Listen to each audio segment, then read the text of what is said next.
ሰላም እንዴት ናችሁ? የደሱ ሄልቲ ቤተሰቦች እኔ ዛቪየር ይመስገን ደህና ነኝ። በያላችሁበት ሰላማችሁ ይዛ። ዛሬም እንደተለመደው በአንድ አስተማሪና ጠቃሚ ቪዲዮ ተመልሻለሁ።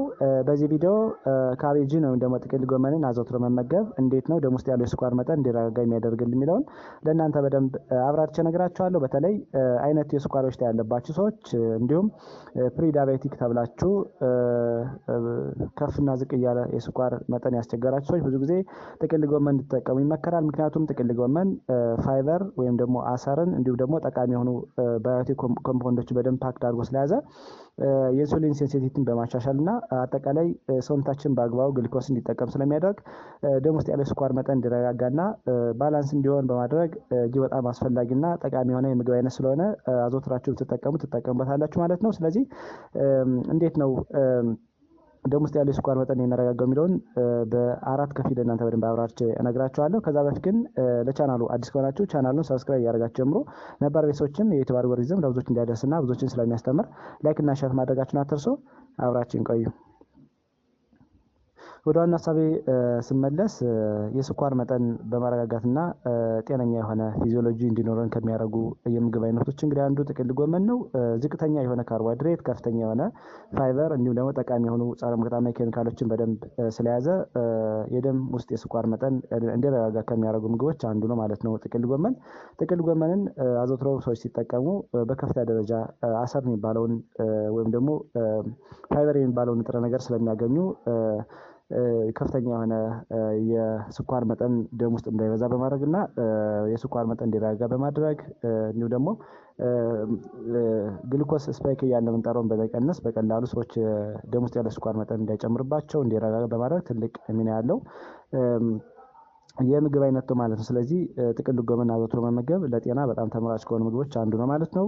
ስለዚህ ጥቅል ጎመን እንዴት ነው የስኳር መጠን የሚያረጋጋው የሚለውን በአራት ከፍዬ እነግራችኋለሁ። የመጀመሪያውና አንደኛው ግላይሴሚክ ኢንዴክስ ዝቅተኛ ነው። እንዲሁም ደግሞ ዝቅተኛ የሆነ ካርቦሃይድሬት ስላለው ለስኳር በሽተኞችም ለጤነኛ ሰዎችም በጣም ተመራጭ ነው ማለት ነው። በተለይ ጥቅል ጎመንን ከተመገብነ በኋላ ወዲያውኑ የስኳር መጠን አይጨምርም። ቀስ ብሎ በዝግታ ነው ሊጨምር የሚችለው። ስለዚህ የደም ውስጥ የስኳር መጠን እንዳይበዛ በማድረግና ባላንስ እንዲሆን በማድረግ ትልቅ ሚና አለው ማለት ነው። ምክንያቱም አሁን እንዳልነው ጥቅል ጎመን ዝቅተኛ የሆነ ግላይሴሚክ ኢንዴክስ አለው፣ እንዲሁም ደግሞ ዝቅተኛ የሆነ ካርቦሃይድሬት ስላለው ለጤና በጣም ተመራጭ ነው ማለት ነው። ሁለተኛ ከፍተኛ የሆነ አሰር ወይም ፋይበርን ይዟል ጥቅል ጎመን።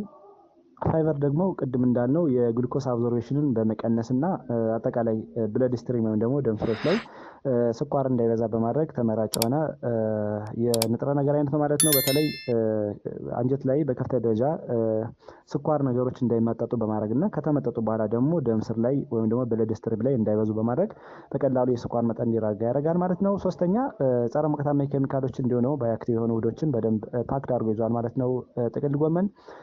እነዚህ ጸረ ሙቀታማ ኬሚካሎች ለምሳሌ እንደ ቫይታሚን ሲ፣ አንቶሲያኒን የመሳሰሉ ሌሎችንም በነፍሻ የሆኑ ኮምፓውንዶችን በደንብ ስለያዘ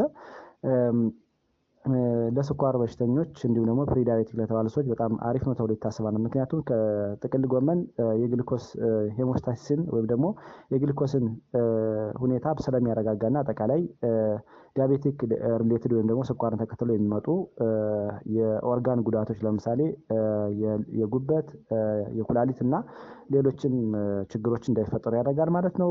አሁን እንዳልነው ጥቅል ጎመን አንቶሲያኒን የሚባል በጣም ጠቃሚ የሆነ ኮምፓውንድ ይዟል። ይሄ ኮምፓውንድ የስኳር መጠን እንዲረጋጋ ያደርጋል። ኢንሱሊን ሴንሲቲቪቲን እንዲሁም ደግሞ አጠቃላይ የኢንሱሊን ሬዚስታንስ በመቀነስ በቀላሉ ሰዎች ለስኳር ችግር እንዳይጠቁ ወይም ደግሞ ስኳርን ተከትሎ የመጡ ችግሮች እንዳይፈጠርባቸው በማድረግ ትልቅ ሚና አለው ማለት ነው። አሁን የጠቀስናቸው እነዚህ ንጥረ ነገሮች ስኳር ብዙ ጊዜ ማኔጅ ማይደረግ ተሆንና የስኳር መጠን ከፍና ዝቅ በሚልበት ጊዜ ጉበት ላይ፣ ኩላሊት ላይ እና ግፊት እንዲከሰት ያደርጋል።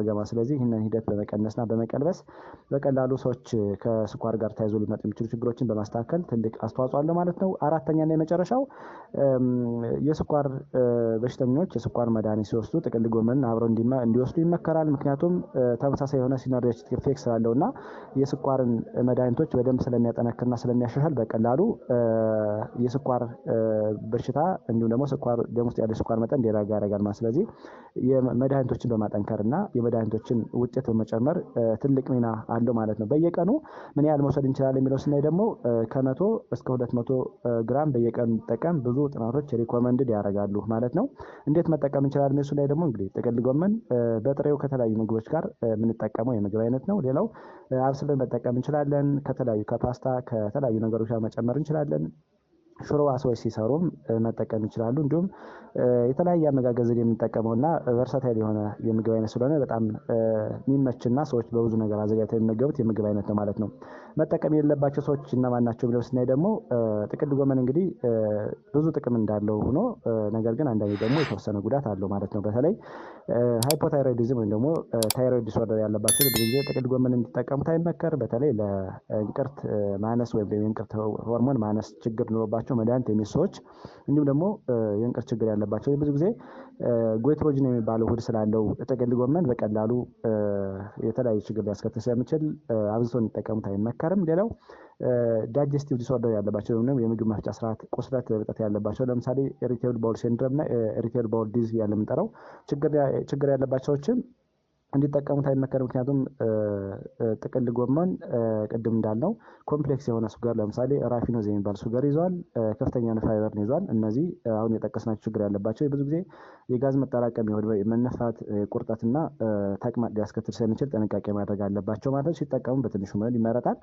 ሶስተኛ ብለድ ቲነር ወይም ደግሞ የደም ማቅጠኛ የሚል ሰዎች ናቸው። የደም ማቅጠኛ የሚል ሰዎች ብዙ ጊዜ ጥቅል ጎመን ቅድም እንዳልነው ቫይታሚን ኬን ስለያዘ ቫይታሚን ኬ ደግሞ ለብለድ ክሎቲንግ በጣም አስፈላጊ ነው። ነገር ግን ከመድኃኒቶች ጋር የተለያየ ኢንተርፈረንስ ሊፈጥር ስለሚችል በተለይ ደግሞ እንደ ዋርፋሪንና ሌሎችም የደም ማቅጠኛ መድኃኒት የሚወስዱ ሰዎች ብዙ ጊዜ ጥቅል ጎመንን መጥነው እንዲጠቀሙ ይመከራል ማለት ነው። ዛሬ በዚህ ቪዲዮ ጥቅል ጎመን እንዴት ነው የስኳር መጠንን የሚያረጋጋል የሚለውን ለእናንተ በደንብ አራት ከፍዬ አብራርቼ ነገርኳችሁ። እናንተም ቆንጆ ግንዛቤ አግኝታችኋል ብዬ አስባለሁ። ይህ ቪዲዮ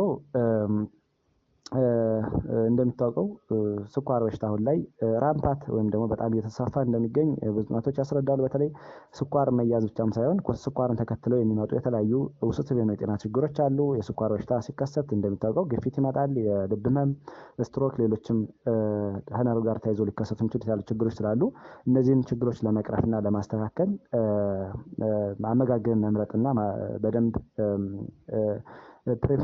ፕሪፈረንሻል የሆኑ ፉዶችን መገብ በጣም አስፈላጊ ነው ማለት። ስለዚህ ስኳር ለብዙ በሽታዎች መንስኤ ስለሆነ ጥንቃቄ ብናደርግ ለጤናችን ትልቅ አስተዋጽኦ እናደርግበታለን ማለት። ስለዚህ ይሄ ቪዲዮ ለሌሎች እንዲደርስ በጎነት ለራስ ነው በሚለው ላይክ እና ሼር አድርጉት። እንዲሁም ቀጣይ የሚለቃቸው ቪዲዮዎች ለእናንተ እንዲደርሷችሁ የደወል ምልክቱን መጫን አትርሱ። አመሰግናለሁ። ባይ ባይ።